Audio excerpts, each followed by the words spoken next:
Oh, we got a storm on the way.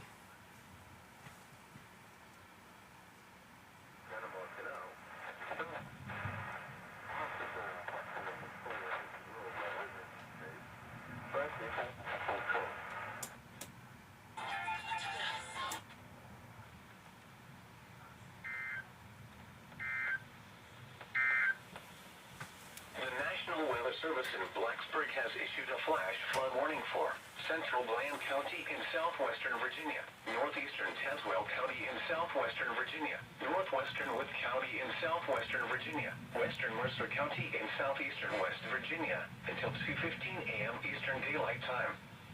At 8:15 p.m. Eastern Daylight Time, Doppler radar indicated thunderstorms producing heavy rain across the warned area.